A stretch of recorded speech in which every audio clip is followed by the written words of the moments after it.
the people that you expected to show up, they didn't all show up. But one of the things that one of our pastors always says is, I don't know why you came, but you came for a reason. God placed you in here in our presence for a specific reason. And that's what I'm going to focus on. Exactly. I'm not going to focus on the ones that didn't come, but I'll pray for them. And not in a bad way, but I'll just pray for their well-being, but not be concerned about them not being here. Be more concerned about the people that are here. Yes. Because there's a reason and a purpose, and we have to take advantage of that.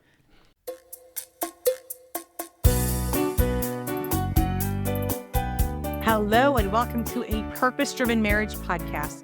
We are Duane and Nadine Stewart, and we love any and all things marriage.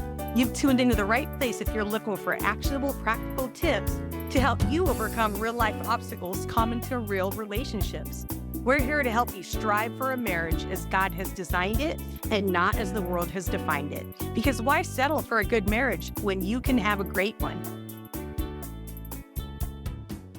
Well, hello again. Hey. So we are like right smack in the Christmas season. Yeah. I already had Thanksgiving and got full with, well, we had a less traditional Thanksgiving this year. Thanksgiving, yes. But, still had a good time and got full. Yeah. So now we ready for the rest of it. Oh, yeah. We're Christmas. mid-December. We're like in the full rush of, our kids coming back home, which is awesome. Yes. And preparing for like whatever else is to come. The gifts, the decorations, the parties that go on all over the neighborhood. Oh, all over. And gathering at our house, which is a tradition. Yes, that has been a tradition. Yeah. I'm actually kind of excited for this episode. We're talking about how to handle holiday burnout. Yeah. And manage that family stress that is just so prevalent during the Christmas season. I could probably sense that as we were talking about it, some people felt, oh my goodness, this is supposed to be a happy time, everybody.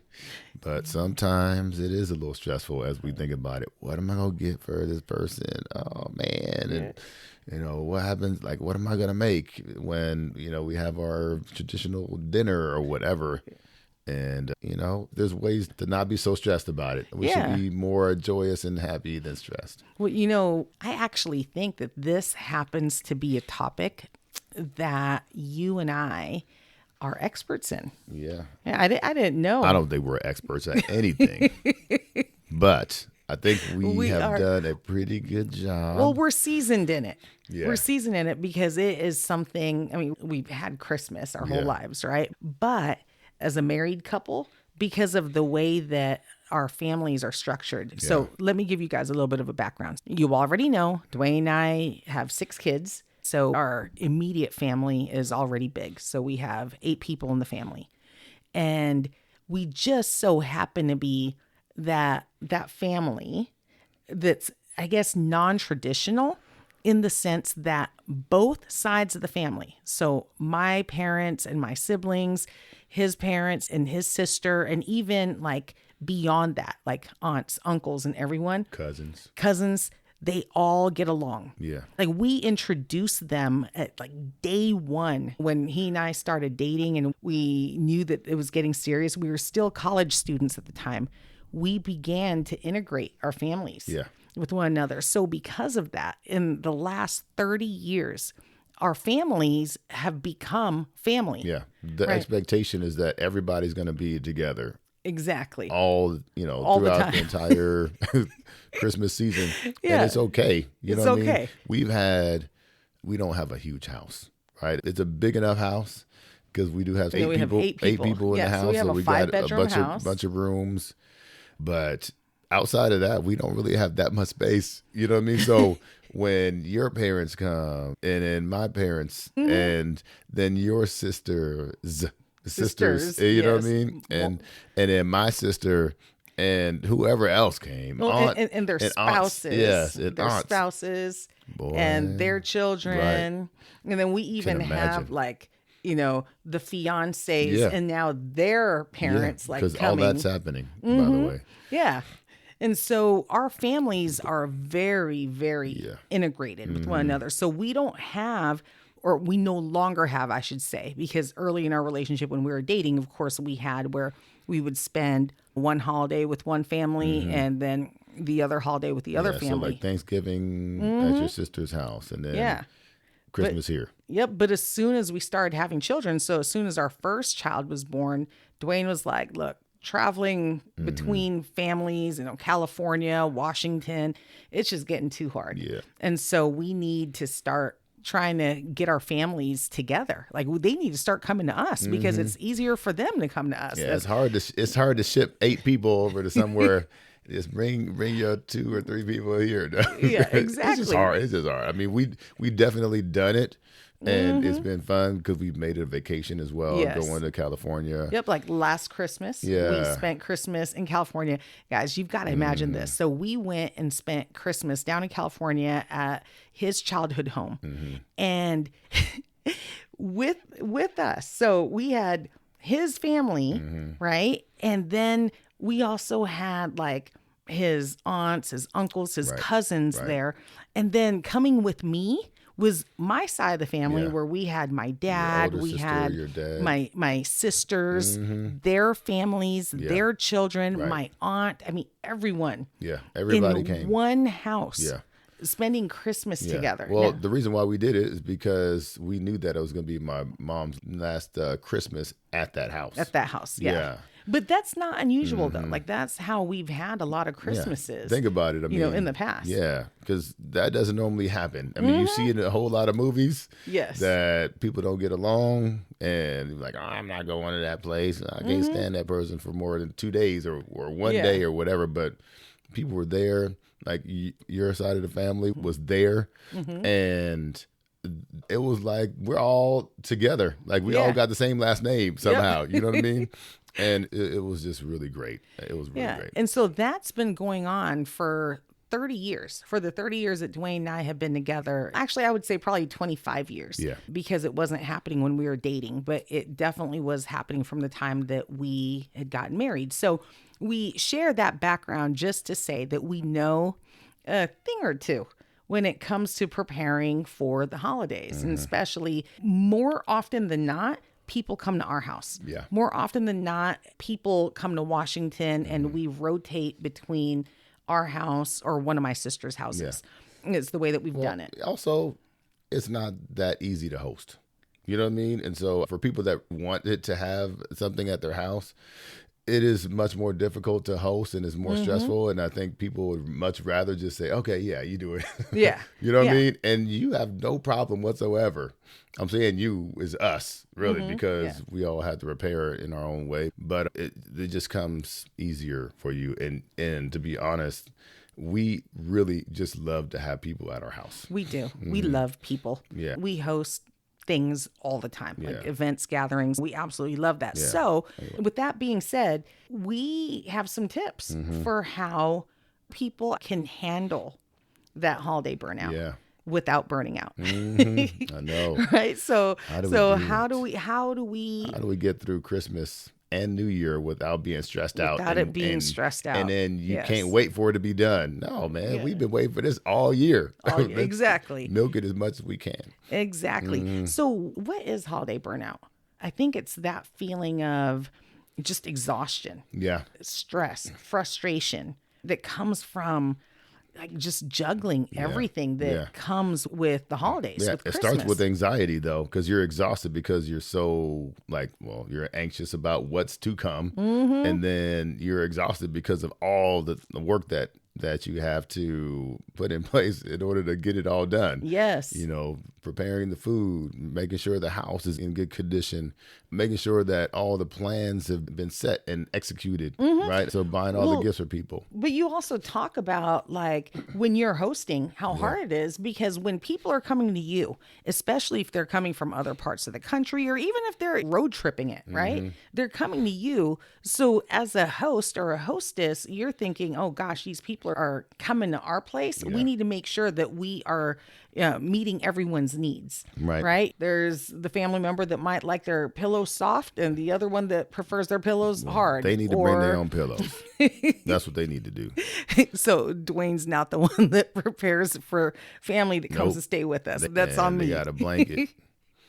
So make sure it's clean. yeah, but having that need to meet everyone's needs, right, can result in holiday burnout. And what often happens is because of these expectations that we feel we have and that we have to meet, oftentimes the holidays also happens to be the toughest time for relationships. That's right? It's the hardest time for the marriage. And not even just that, but you made mention of it a little bit earlier. It's, the buying the gifts, like the financial hit. Yeah, the financial Christmas part season. is stressful. Yeah, it can be super stressful. And what we want to do is help you guys kind of manage that so that you actually look forward to this Christmas season. Yeah. Right? I just thought of something. What'd you think about? It's not really anything that's pertaining to this, but like right before Christmas season is what? Thanksgiving. And the day after Thanksgiving is Black Friday. So Black Friday is when retailers start making money for the first time, profit. And then that's really the start of when everybody else goes into debt. Everyone else starts losing money. Like we spent too much money. So we in the red and they're in the black. So does that make sense? It doesn't make sense. That does. No, that does make sense. That's funny, babe. I love how your mind just goes there. Yeah, sorry. Right. It wanders off. So how do we make sure that the holidays, that the Christmas season doesn't end up hurting the relationship? Yeah. How do we make sure? Because we're very much, this is a purpose-driven marriage, so we are always marriage focused, right? Yeah. So how do we make sure that this isn't the time of year or really it doesn't become a tradition where every year during Christmas, the fights big old happen, fight and everything. The fights happen, the relationship is strained, you know.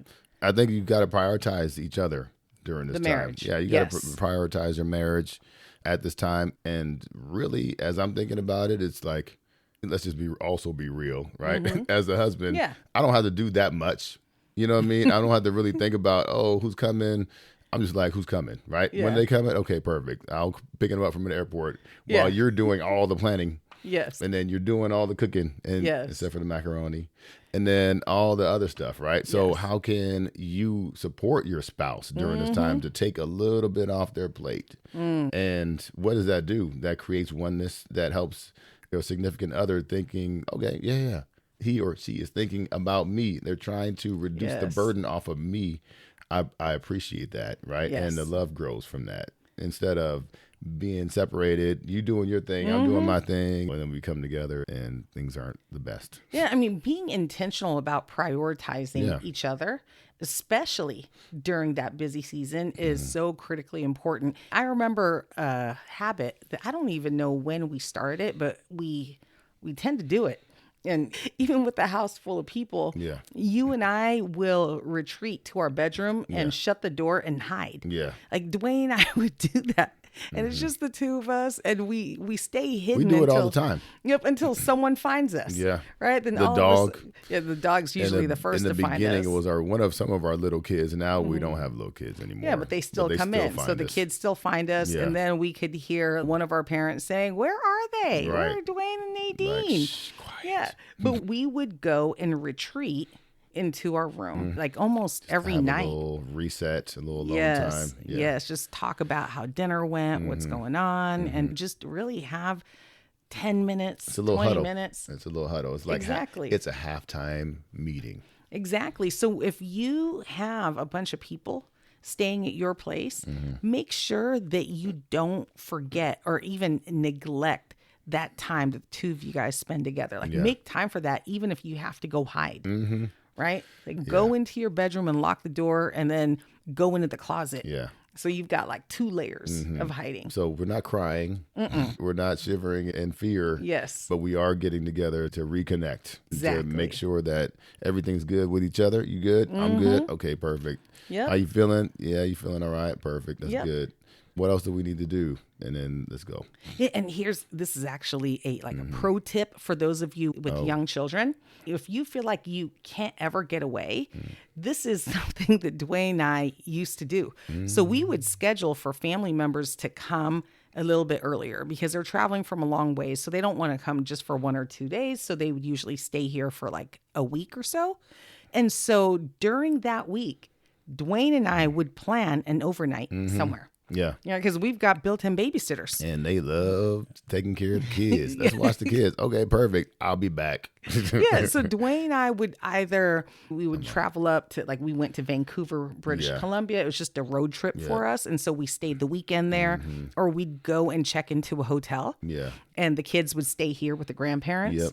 And so they had the grandparent kid time. And then Duane and I, we had our time. It was great. Yeah. And the family, they were really supportive. And sometimes it wasn't even the grandparents. Sometimes it was one of the aunties.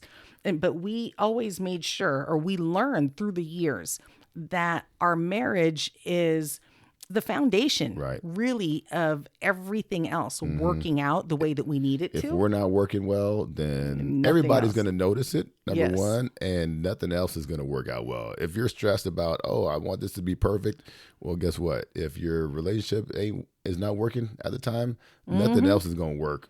So you're going to be miserable about the things that you were worried about, and then you're going to be miserable with your marriage too. And that's not a great combination. No, and that's not fun for anyone. And it makes it awkward for the people that are there. So, well, the thing that I love that you have really inserted and instilled and made sure that we keep within this time of year. What's that? Is traditions. The traditions. Yeah. Yeah, you started that off really, really early on within our family, and we basically kind of just grown from there. But we've done a lot of things together as a family from the very beginning when we had little ones, and now that the oldest is 24 and our youngest is 16, we still do the same traditional things that everybody loves to do. They can't wait to come home and experience those things because we've had pictures from when they were tiny, you know what I mean? Doing the exact same thing. And we're doing the same thing. And it's not like, oh, it's boring. It's actually like nostalgic. And we look forward to doing those things because it just reminds us that we are a family. Yes. And that's actually our tip number 2, right? Tip number 2, we can easily get caught up in the Hallmark Christmases, right? We watch it in movies, and everyone, people are putting together a parade or a Christmas 5K trot, or whatever it might be, right? Like, they're trying to accomplish all these things, and it's very easy to get caught up in that, especially when you've got social media and you see everyone else. Oh, we're doing this for Christmas, we're doing this, and you want to keep up. But the problem with that is that can result in that burnout. Right? Like, it's just adding more to your plate. It's making it more stressful. And you don't even know if your children or your family really want to do it. Yeah. And so one of the things that we have stuck to is our traditions. Right? Like, from time to time, we might introduce something new just to try it out. But what really makes Christmases so memorable for us is they tend to be the things that we've repeated over and over every year. Yeah. It is the unveiling of the new ornaments, right? Like, I order. Talk about that. So our Christmas tree is not the designer Christmas tree that No, some it's people not. have. Like, the ones that you see on the Hallmark movies, it's all beautiful with like red ornaments and silver ornaments and the lights and the bows and stuff like that. Our tree don't look like that.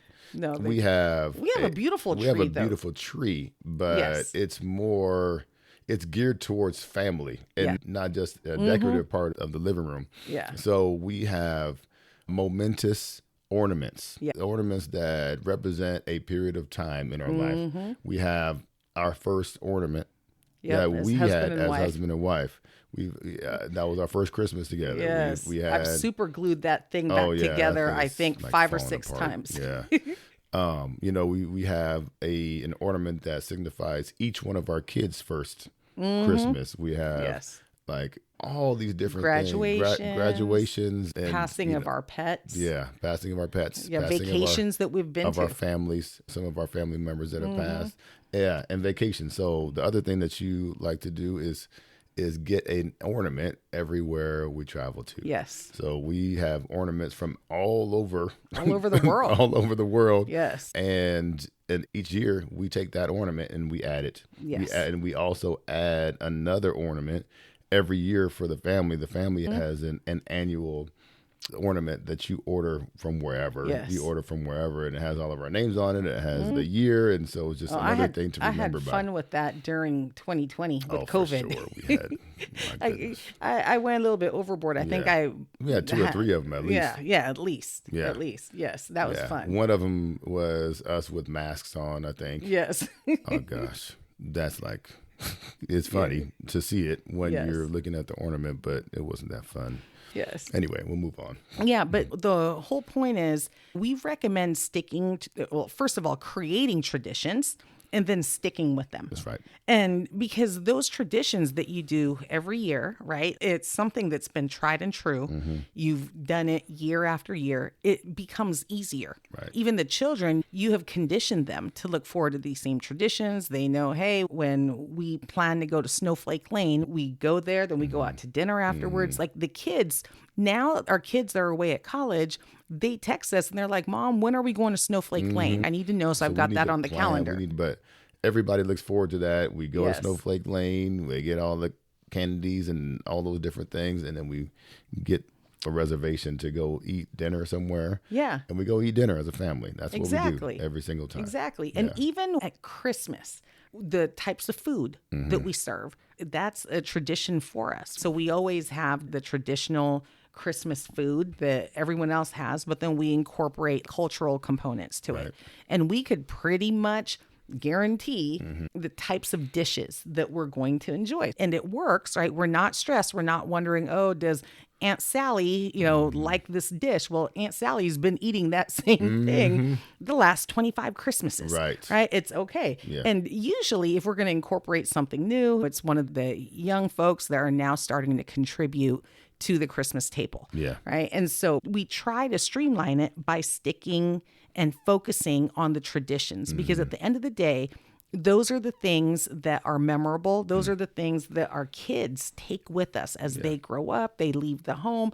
It's those repetitive things that they can look forward to, big or small, right? It doesn't have to be grand, whatever it might be. Like our ornaments are not a big thing, but the kids look forward to that every single year. Yeah. And I don't think we mentioned this before, but we have a time and a day where we go get our tree every year. And then we put it on the calendar. This is when we're decorating the tree. Everybody be here. Yep. And so people just know to show up. Yep.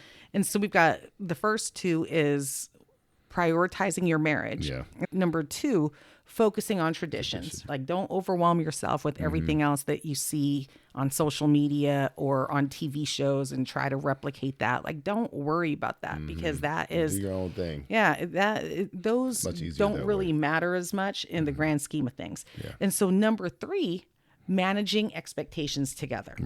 Right? Managing expectations together. So, for example, if you know you've got 50 people coming for Christmas dinner, right? Why bust out the fine china? Right? So I let Duane know. I'm like, look, we're going to do fancy paper plates. Yes. Or fancy plastic ones. Yeah, fancy. You know what I mean? With the gold trim. Yeah, around it that is plastic, recyclable. The plastic silver utensils. Hey, you know what? They look good. And guess what? We get to throw them away right afterwards. It's just so much easier. Try easy compared to super fancy and more difficult. Yeah, exactly. And so our families, they have come to expect that they're just going to appreciate however we may set the table. If it's a smaller gathering, which we haven't really had much of those, and we want to bring out, we want to bring out the fancy plates and silverware, okay, by all means, we could do that. But for the most part, we're going to do, what is manageable for us so that we're not stuck in the kitchen, not just preparing the food, but also having to clean up all night because by that time you're exhausted. Yeah, pretty tired. Right? You're exhausted.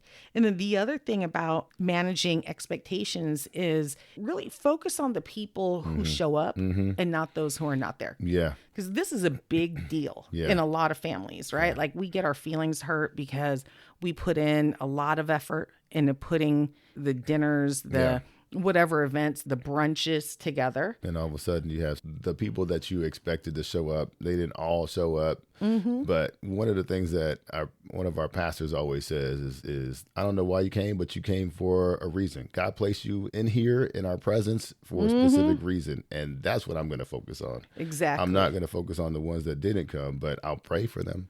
and not in a bad way, but I'll just pray for their well-being, Yeah. but not be concerned about them not being here. Be more concerned about the people that are here. Yes. Because there's a reason and a purpose, and we have to take advantage of that. Absolutely. And the other thing about managing our expectations. So Duane and I, we were brought up differently when it comes to how we view the ramp up to Christmas. I don't know how else to describe that, but I grew up with very little. And so I did not come from wealth or anything like that. And so my mom did an amazing job of just making Christmas so special for us. We began celebrating Christmas, oh gosh, I'm pretty sure it was months before Christmas. And September. yeah, September. Probably September. And it was never about the presents. Mm-hmm. It was about the family time. It was about like how it felt, just getting ready for it, decorating. And even like with the decorations, we made a lot of our decorations because we didn't have the money to be able to buy all the fancy stuff. But gosh, those memories, they are so ingrained in me, and they're just beautiful memories. I'm so fond of them, and I look back on them fondly. And so because of that, I have had this need from the time that we got married, where I beg and plead with Duane to please get our Christmas decorations out, especially those that are outside, as early as possible. Right. And the reason is we live in the Pacific Northwest. And come November, especially December, you have no idea what the weather's going to look like. You don't know if you're going to see the sun again. Right. Like you have no idea. And so it could be, but freezing temperatures and going outside to put decorations up is not fun. It's not fun. Or it could be raining, and that's definitely not fun to be cold and wet at the same time trying to put all this stuff up. So it does create a challenge. But understanding the background is important, right? Yeah. And the reason why, because in contrast, my family also loved Christmas. We're a Christian family, and you know, Christmas is important. But I remember Christmases where we would get in the car and go to the Christmas tree shop or the lot on December 23rd. Oh, wow. To pick up a tree. Why? Because it was cheaper during that time. They were starting to put themselves up. They were like, listen, we got 150 trees, and that family that comes, we gonna give them a deal. And that's what my dad knew. He was like, I'm gonna get a deal on this tree. And we would get the tree and then decorate it that night.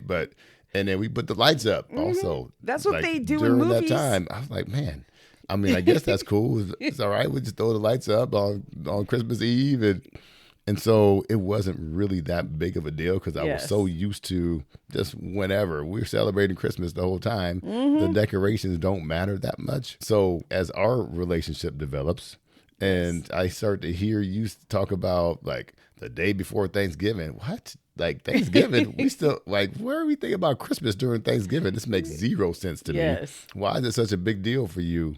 And as you tell me those things, I'm like, okay, all right, I need to change my perspective because I know my wife really wants this to happen because this is just the thing that gives her joy. You know what I mean? No, it's but traditional. Let me tell them though, Mm-hmm. before we learned how to manage the expectations, right? Before we learned to communicate what it was that we expected when Christmas rolled around, this used to be such a sore issue for us. Like there were years, I kid you not, there were years when I was in tears because Duane and I were arguing over when the outside lights should get put up because he's like, I don't understand why you want it, put up the last week in November right. when we've got another month before Christmas. And I tried to explain to him that this was super important to me. It was so important for me to start creating the feeling of Christmas in our home. Like I wanted our kids to feel that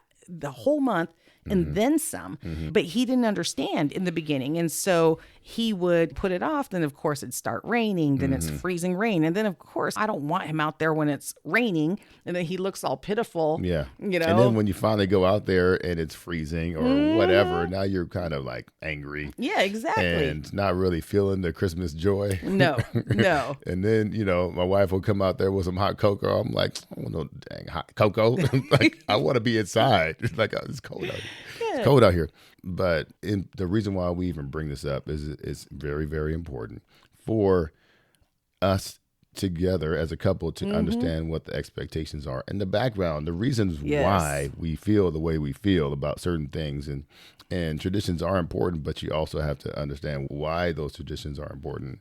And if we understand and we've already set expectations, we know how to successfully handle the situation, you know what I mean? Yes. And manage expectations. And that way there's just much less disappointment. Yes. We're going in with less anxiety and we're having a good time and things are getting done. So we figured it out. Yes, we It's did. not always perfect, but it's better. good. It's a whole lot better. Yeah. And that even includes where you're going to spend the holidays. Yeah. Who you're inviting, if you're inviting people outside of those that you usually spend it with. For those people where maybe they have a different situation from what we have, where they're having to split time between family, talking about that in advance. And then just as Duane said, explaining the reasons why, like why you want to spend Christmas Eve over at one family's home and then Christmas Day over at another family's home, Right.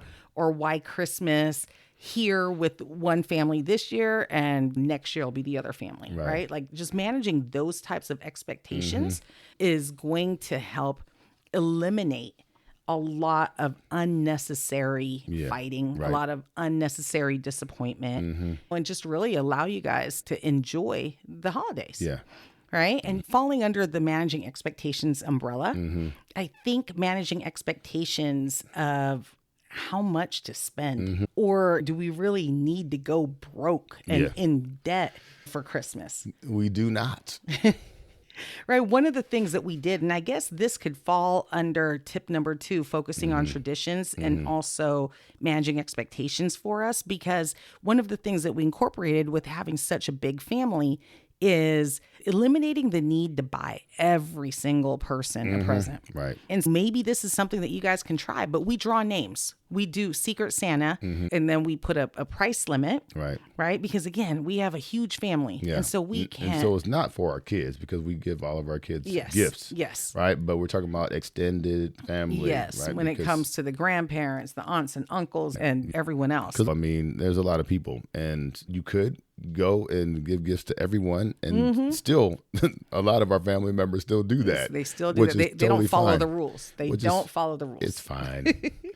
Yeah. But at the same, we don't want people to feel obligated to do that. Yes, I think that's the most important piece, which is why we do Secret Santa. And it's kind of fun that way. Because it is. Then everybody knows what to get. So they're focused primarily on making sure that they get that person a gift. Yes. And give them what they're looking for. Because we also send out gift lists and things like that.